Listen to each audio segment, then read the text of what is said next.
अफवाह तो है पर फिक्र किसको है। ना अफवाह फैलाने वाले को ना यकीन करने वाले को।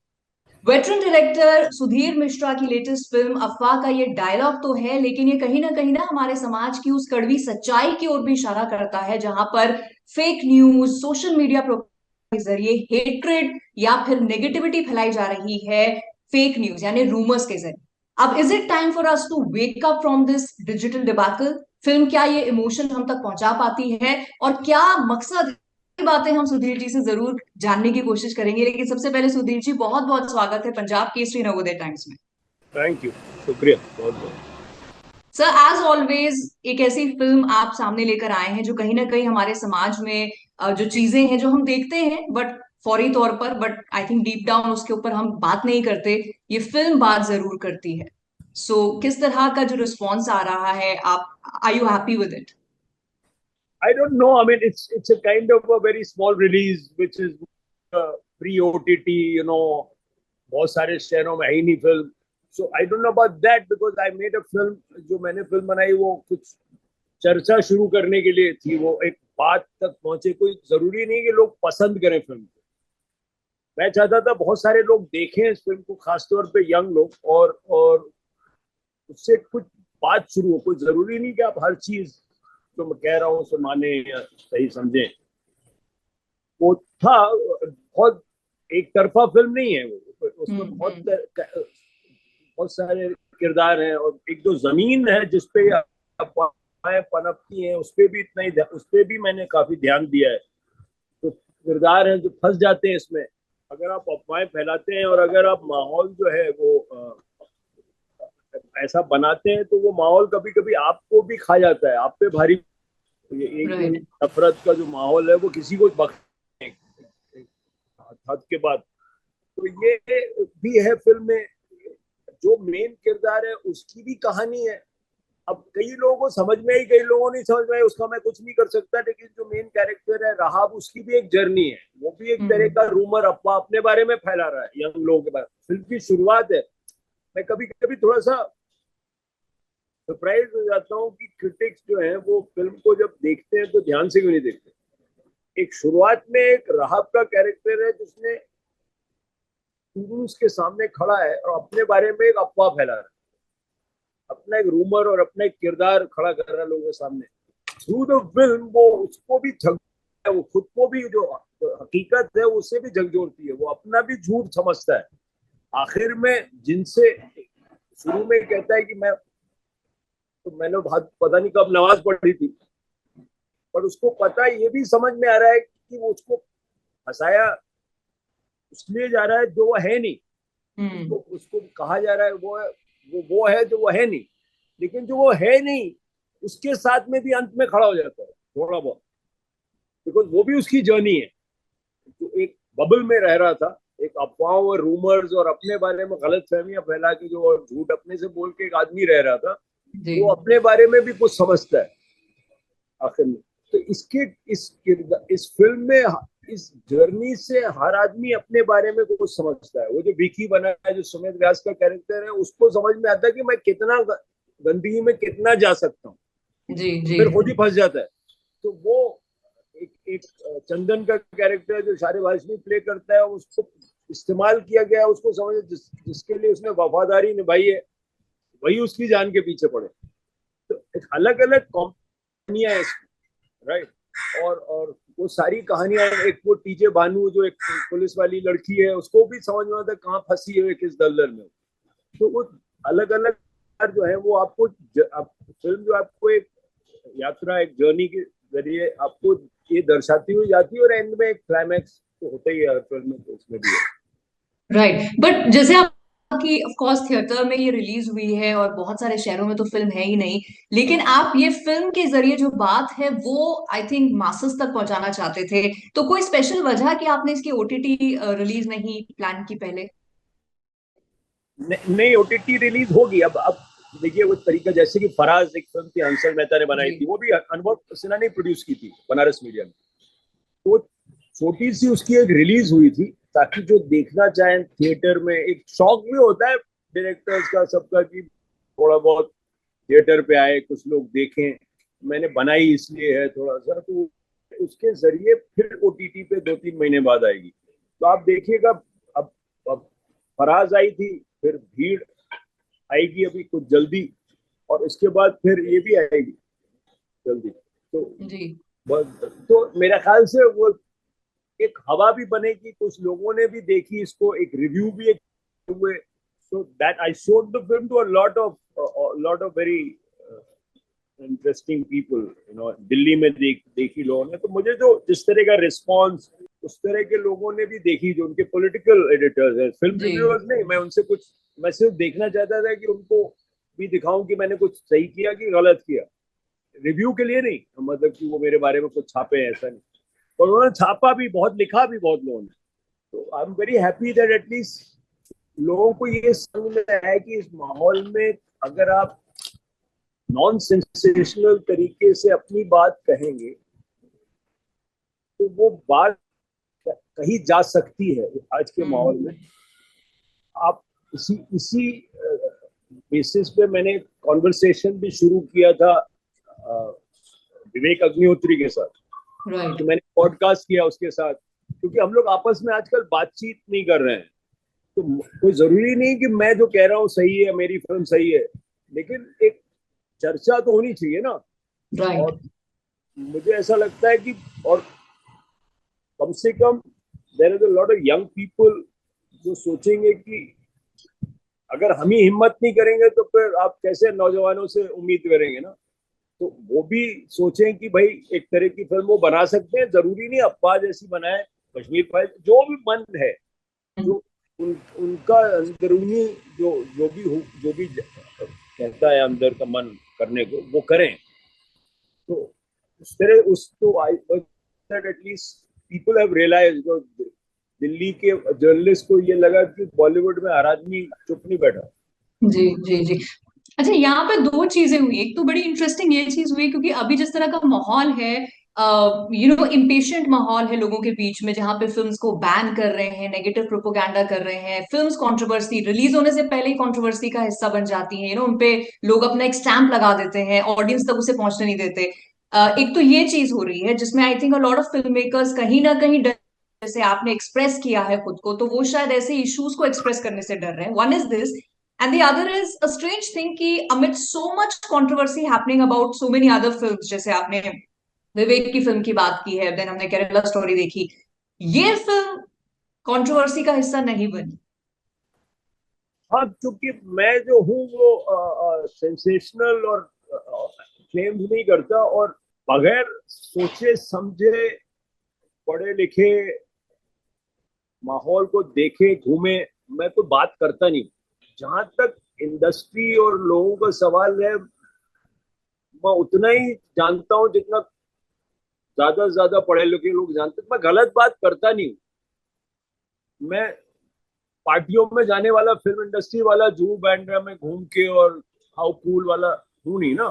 तो मैं तो इतने सालों से धारावी ये वो मंजिल तो नहीं, चाहे हजारों ख्वाहिशें हो, चाहे इंकार हो, चाहे सीरियस मैन हो, चाहे ये सारी फिल्में जो है वो किसी विषय को लेके ही बनती हैं, कुछ समझ को लेके बनती हैं, कुछ ज्ञान को लेके समझती हैं। तो मेरे ख्याल से I don't make sensational film. मेरी मतलब जो हंगामा खड़ा करना है नहीं है मेरा मकसद। चर्चा होना चाहिए ना, तो बात होनी चाहिए, हमें बात करनी चाहिए। मेरी फिल्में ऐसा नहीं हो कि ना ही किसी धर्म विशेष के खिलाफ फिल्म बनाता हूँ।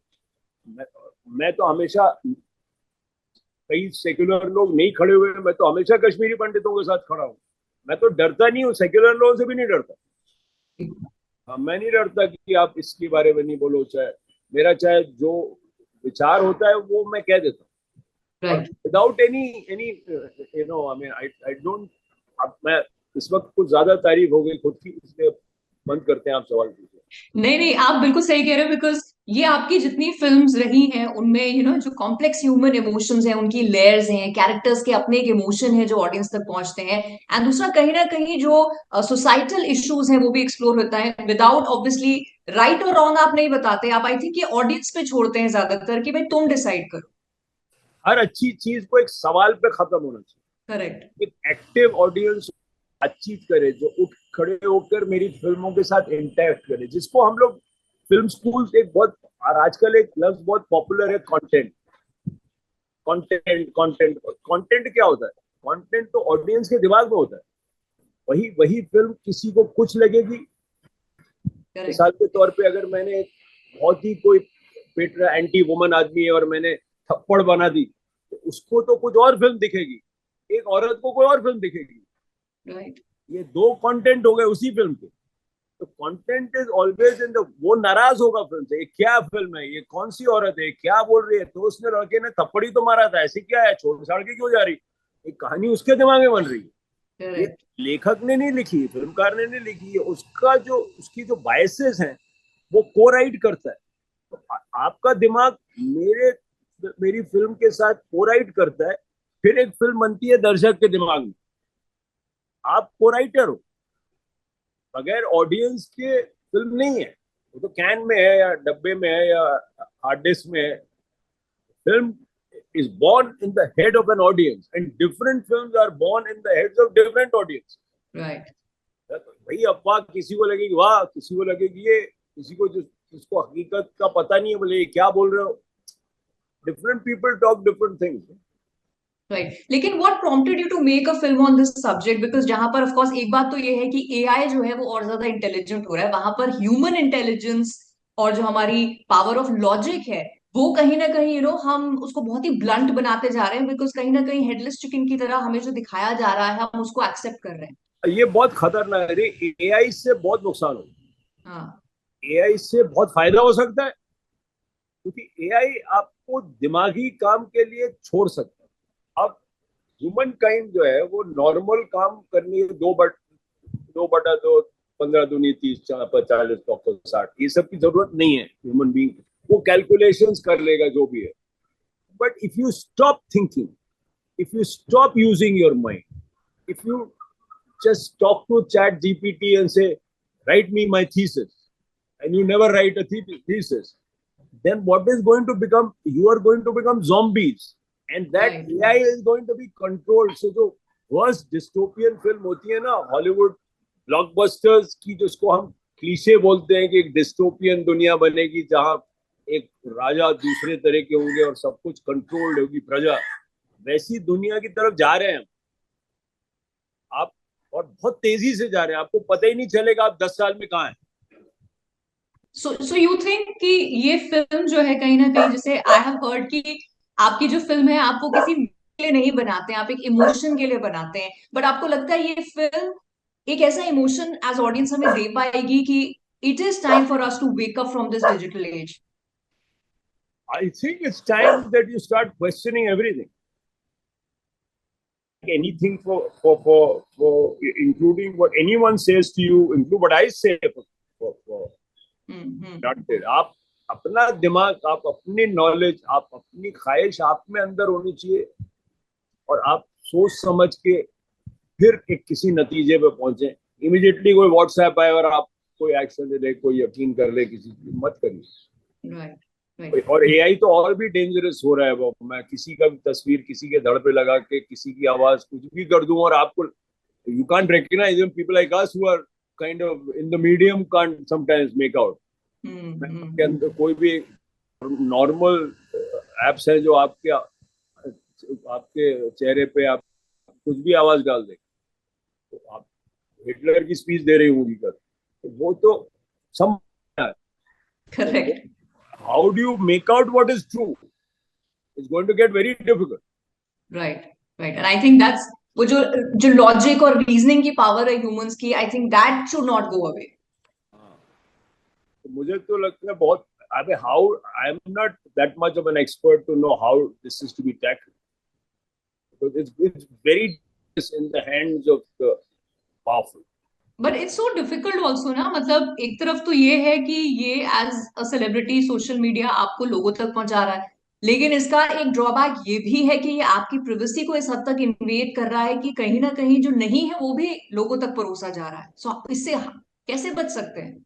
मतलब सेलिब्रिटीज का भी एक मतलब उनको बड़ा शौक है ना हमेशा रील वील बनाने का, और राइट। उसे बंद कर देना चाहिए। देखिए एक आसान है ना, तो ऑफ कर दो ना, कि ऑफ बटन भी तो है। आप ज्यादातर अपनी जो आप जो भी आपकी टेक्नोलॉजी है उसके ऊपर पर्दा लगाइए, उसको ऑफ कर दीजिए। Right. It's like a जब double-edged sword. हाँ, सो जब ऑन करना हो तो करिए, जरूरत हो, बाकी वक्त और ऑफ कर दीजिए। आप उसको लेके मत घूमिए हमेशा। Right. और आप खुद तो अब आप खुद ही जाएंगे और रील बनाएंगे और अफवाहें दूसरों के बारे में फैलाएंगे, तो फिर आप पे भी वो उतर के आएगा। Correct. Correct. That said, you know, the industry की जहां तक सवाल है, वो अफवाहें 99% जो फैलती हो गलत। ग्लैमरस जगह नहीं है इतनी। कोई लोग जो है सुबह 5 बजे 7 बजे बड़े बड़े स्टार को भी शूटिंग पे जाना पड़ता है। अगर वो रात को 4 बजे तक कोई अय्याशियों में विलीन होंगे तो ऐसा कुछ मुमकिन नहीं है। बजट्स होते हैं आजकल, कॉर्पोरेट वर्ल्ड है, इंश्योरेंस है, तो ये सब जो चीजें, और 99% जो लोग हैं वो हार्ड वर्किंग, बहुत ही मेहनती, क्रिएटिव लड़के लड़कियां हैं। उनके बारे में ये जो अफवाहें हैं वो बिल्कुल ही गलत है। आई कैन अश्योर यू, बिल्कुल ही गलत है। और अगर आप ग्लैमर के लिए इस इंडस्ट्री में आना चाहिए, प्लीज मत आइए। Right. It's very tough. It requires great skill. It requires great commitment. It requires great passion and a lot of luck. Correct. And so if you are thinking that you should come here for the glamour, please don't. Right. You will And be heartbroken. आपका दिल बहुत टूटेगा. so while we're on the subject of actors, आपकी film में जो choice of actors हैं, चाहे आप लीड एक्टर्स की बात करें या जो सपोर्टिंग कास्ट है, ये वो लोग जो अपने क्राफ्ट के लिए काफी पैशनेट माने जाते हैं ना। स्पेशली अगर मैं भूमि और नवाज की बात करूं, तो जिस वक्त नवाज शायद अफवाह शूट कर रहे थे, डिफरेंट जॉनर, उसी वक्त वो बिल्कुल अच्छे अलग जॉनर की जोगीरा सारा रारा भी शूट कर रहे थे। सो एज अ डायरेक्टर, ये डिफरेंस आप अपने एक्टर से कैसे निकाल पाते हैं कि वो यहाँ जब पोर्ट्रे कर रहे हैं रबाब का कैरेक्टर, तो वो बिल्कुल अलग है। मैंने जब हम लोग डायरेक्टर बनने आए थे तो बहुत सारे डायरेक्टर्स ऐसा बात करते थे कि यू हैंडल एक्टर्स जैसे कोई हैंडल होता है। तो हर एक्टर अलग होता है, हर एक्टर के साथ आप अलग से बात करते हैं जी। उसके साथ। तो कुछ लोगों को, जैसे नवाज जैसा एक्टर, तो नवाज जो है मेरे साथ, मुझे नहीं मालूम उसका जनरल व्यू क्या है, वो मेरे साथ जो है ज्यादातर अपने आप को छोड़ देता है। और वो कहता बहुत है कि मैं तो आता हूँ और सब कुछ सुधीर सर करते हैं, ऐसा कुछ नहीं। सुधीर सर उसके टैलेंट के साथ इंटरैक्ट करते हैं। He comes with a huge skill set. So you talk to that skill set, and then what you say transforms into something else. तो वो नवाज है। भूमि अपने ख्याल से आती है, वो थोड़ी सी आज की लड़की है, उसके अपने ख्याल हैं, वो कभी कुछ बोलती है, कुछ मान भी जाती है, कुछ हम मान देते हैं। तो he is very interactive, set छोड़ती नहीं है। बहुत ही अलग किस्म की जो पुरानी हीरोइनें होती थी जो अपना मेकअप बचाने के लिए मेकअप मैन मेकअप रूम में बैठी है, ऐसा कुछ नहीं। They are very young modern, you know, they are not scared of anyone. Some guy tries to act funny with them, they'll kick them. They are totally different breed, you know. Right. It's another kind of young woman that's now there, no. बहुत interesting है। वैसे ही और भी है, सुमित व्यास है, बहुत interesting actor है। शारेब हाशमी है, बिल्कुल ही उल्टा रोल है ना दोनों के लिए। वो अभी तक तो बड़े अच्छे अच्छे लोग थे, करेक्ट, के लिए बहुत उल्टा रोल है। एक लड़की है टीजे भानु, वो बहुत इंटरेस्टिंग है, उसमें पुलिस वाली है, बहुत ही अच्छा काम किया उसने। वो सुमित कौल है, मेरे साथ तनाव में भी था, वो इसमें बहुत अच्छा है। Rocky Raina, all the smaller actors are also very good, I think. Right right right. So lastly, जैसे आपने कहा मास्टर्स के लिए आपने ये फिल्म बनाई, and we are hoping that very soon हम ओटीटी पे भी इसे देखें। सुधीर जी, कोई मैसेज है that you would like the audience to have? मेरा मैसेज सिर्फ यही होता है कि ऑडियंस को इंटरैक्टिव होना पड़ेगा। See it like a game, जैसे वीडियो गेम होता है ना। You come and interact with the film, you don't have to like it. तो जितनी अच्छी ऑडियंस होगी उतनी अच्छी फिल्में बनेगी। Right right. एंड ये this is what separates you from people, because generally लोग कहते हैं हमारी फिल्म देखिए, उसे पसंद कीजिए। आप ये कह रहे हैं पसंद करो ना करो, बट देखो और at least have an opinion, talk about it, एक डायलॉग शुरू करो जो हाँ, पर्पस आपका फिल्म बनाने का रहा। गाली दे के करो, आप अपने को स्टूडेंट देखें, अपने हॉस्टल में जाएं, ना पसंद आए, see you have to have a एक कमिटेड ऑडियंस की जरूरत है, जो एक अलग अलहदा फिल्में बनाते हैं, जो कोशिश कर रहे हैं, हमेशा सफल हो रहे हैं नहीं है, राइट। लेकिन आप जो अलग किस्म की फिल्में बना रहे हैं, उनके साथ आप इंटरैक्ट करें, एक कम्युनिटी बने, उसके बाद आप पसंद करो ना करो, खेल अलग है। एंड आई थिंक यही फिल्म मेकिंग का ट्रू प्रोसेस है कि एक क्रिएटर अपने कॉन्सेप्ट से कोई बात पहुंचा रहा है हम तक, और अगर हम वो फिल्म देखेंगे ही नहीं तो वो बात हम तक पहुंचेगी नहीं। सो आई रियली होप कि जल्दी से ये ओटीटी पे आए, ताकि जिन शहरों में थिएटर्स पे नहीं आई है हम अपने घरों पे से देख सकें। Sudhir ji, on that note बहुत बहुत शुक्रिया आपका हमें वक्त देने के लिए for this interview. Thank you so much. Thank you.